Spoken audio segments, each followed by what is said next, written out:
But we begin with that sad news coming out of Thailand, where police are investigating the worst mass shooting in that country in recent memory. And this is so unusual for Thailand. A gunman killed dozens of people at a daycare center, and most of the victims were young children.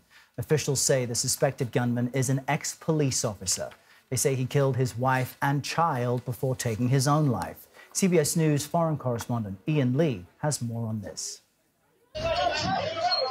Shock and grief in Thailand after a man stormed a nursery with guns and a knife, killing more than 20 children. Among the dead, a 2-year-old and a pregnant teacher. The shooting happened north of Thailand's capital, Bangkok, in the Naklong district. Witnesses say the 34-year-old opened fire on the daycare, then realized his child wasn't there.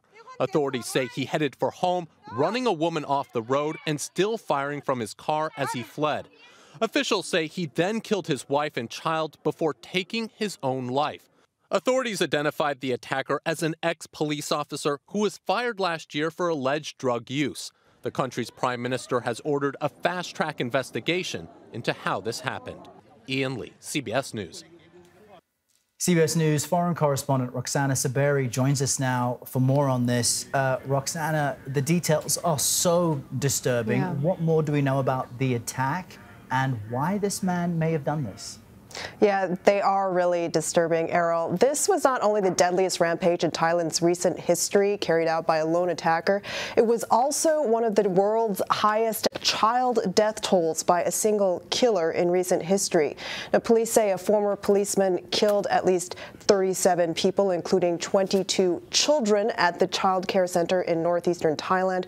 Authorities say the attacker stormed the center around 12:30 p.m. local time while the kids were taking naps. They say he was armed with weapons, including a shotgun, a pistol, and a knife.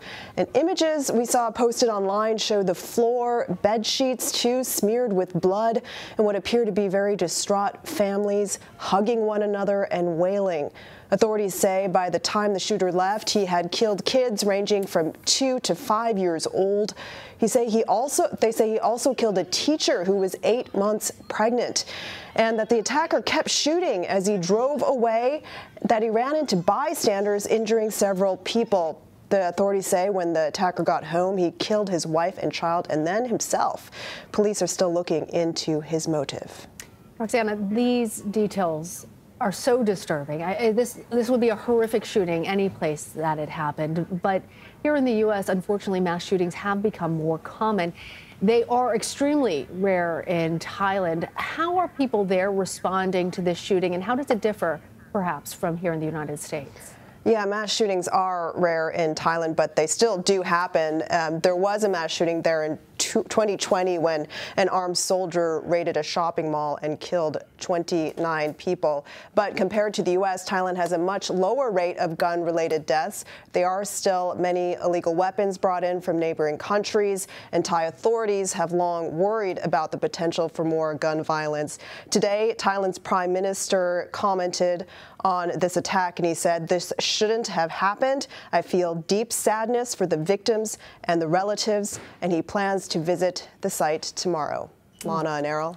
Well, we share in that deep sadness. Roxana, thank you.